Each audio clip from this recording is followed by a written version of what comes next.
کہ جی یہ تشہد میں شہادت ثالثہ والا بڑا مسئلہ ہے.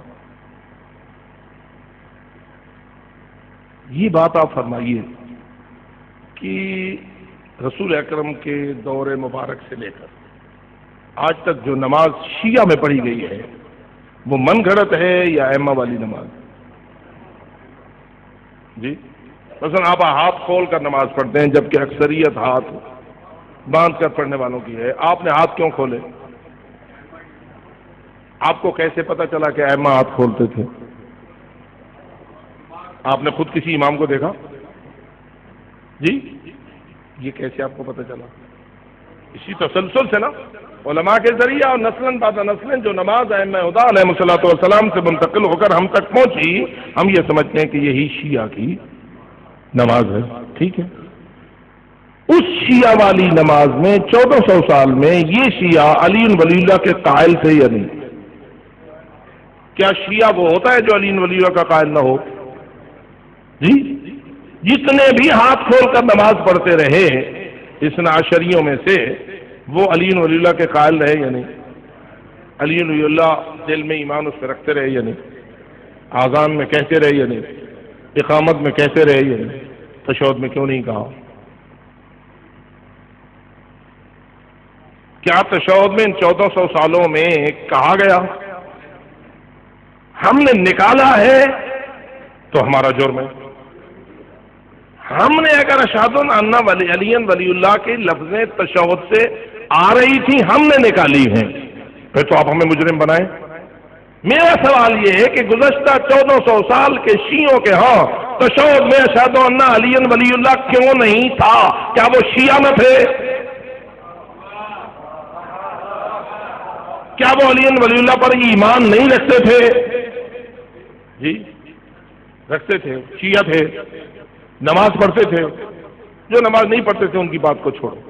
جو نماز پڑھتے تھے، جو نماز وہ ان 1400 سالوں میں پڑھتے چلے آئے ہیں، علی ولی کی ولایت پر ایمان رکھنے، علی ولی کی آذان میں شہادت دینے اور اقامت میں شہادت دینے کے باوجود نماز کی تشہد میں وہ کیوں نہیں پڑھتے تھے؟ اس کا مطلب یہ ہوا کہ اہل بیت رسول کی نماز جو ان کی طرف منتقل ہوئی نسلاً بعد نسلاً، اس کے تشہد میں شہادت ولایت نہیں تھی. اگر ہوتی وہ پڑھتے آتے آج ہم اس کو نکالتے تو ہمیں مجرم کہتے. اب شیعہ کی نماز تو وہی ہے 1400 سال میں جس میں شہادت ولایت اور تشہد نہیں ہے.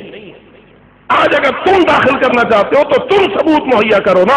تمہیں کس نے اجازت دی ہے کہ تم نماز میں 1400 سال والی نماز کو چھوڑ کر فقط جذبات سے لوگوں سے ناجائز فائدہ اٹھاتے ہوئے تم علی ولی اللہ کو شامل کرو؟ آج اگر تم علی ولی اللہ کو شامل کرو گے تو کل بہت ساری باتیں اور بھی شامل کرو. کل تم کہو گے کہ حضرت عباس کا ماتم بھی نماز میں ہونا چاہیے. کیا خیال ہے، ماتم عبادت ہے یا نہیں؟ علی ولی اللہ پڑھنا بڑی عبادت ہے یا ماتم کرنا بڑی عبادت ہے؟ مشکل مسئلہ ہے شاہ صاحب، مشکل ہے. ابھی مشکل ہے، کل آسان ہو جائے گا. جو لوگ ماتم کو بڑی عبادت سمجھتے ہیں ان کے نزدیک آذان میں اشہد ان ولی اللہ کوئی چیز نہیں، اقامت میں اشہد ان علی ولی اللہ کوئی چیز نہیں، کلمہ میں علی ولی اللہ ان کے نزدیک کوئی چیز نہیں. ان کے نزدیک سب سے بڑی چیز ماتم ہے. میں جانتا ہوں ان کے جذبات کو، آپ جانتے ہیں مجھ سے زیادہ. اور وہ جتنے ماتم کے عاشق ہیں کل کہیں گے جب تک 2-4 ہاتھ سینے پر نماز کے اندر نہیں ماریں گے ہماری نماز نہیں ہوتی. تھوڑے دنوں کے بعد کہیں گے جب تک کہ نماز کے اندر 1-2 خون کے قطرے نہ نکلے، زنجیر کا ماتم نہ کیا جائے، بلیڈ نہ مارے جائیں، اس وقت تک نماز صحیح نہیں ہوتی. تو کیا تمہیں ہمیں اجازت دیں کہ تم جو مرضی آئے نماز کے نام پر شامل کرو اور ہم تمہارے مرید اور نوکر ہیں؟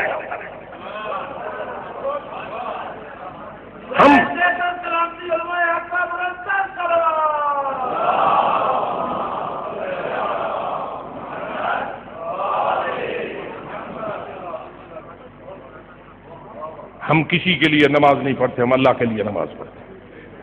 ہم وہی نماز پڑھنا اپنے لیے جائز سمجھتے ہیں جو محمد و آل محمد کی تعلیمات کے مطابق، حتیٰ کہ ہم مجتہدین کو فقط ترجماؤں میں تعلیمات آل محمد مانتے ہیں، نماز بنانے کا حق نہ امام خمینی کو دیتے ہیں، نہ آغا خوئی کو دیتے ہیں، نہ آغا سیستانی کو دیتے ہیں۔ ہم مان ہی نہیں سکتے کہ کوئی مجتہد نماز بناتا ہے۔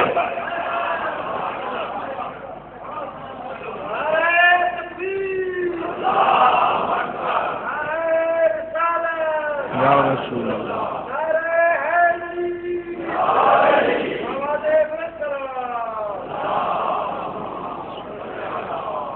مجتہد بھی اگر کوئی فتویٰ دیتا ہے تو سینکڑوں مجتہد اس کے دلال کے اوپر نگاہ رکھے ہوئے ہوتے ہیں کہ اس کی کوئی دلیل ہے، اس کے پاس شرعی دلیل ہے یا ویسے ہی کہہ رہا ہے۔ اگر بغیر دلیل شرعی کے کوئی بات کہے تو علماء کہہ دیتے ہیں قولہ و بولہ سوا، اس کا پیشاب اور اس کی بات برابر ہے، مذاق نہیں ہے۔ آپ کو تو چونکہ پتہ نہیں کہ حوزجات علمیہ میں علوم کو کیسے پھیلایا جاتا ہے، اور دروس خارج ہوتے کیا ہیں، اور ادلہ شریعہ ہوتے کیا ہیں، اور قرآن اور حدیث اور ان ادلہ شریعہ کے ساتھ فتاوا کو کیسے پیش کیا جاتا ہے، مذاق نہیں ہے۔ ایک شخص کو کوئی اختیار نہیں دیتے حوزہ کہ وہ اپنی مرضی چلائے، کسی کی مرضی کا نام دین نہیں، دین اس کی مرضی کا نام ہے جس کے سامنے حسین نے اپنا سر کٹا دیا۔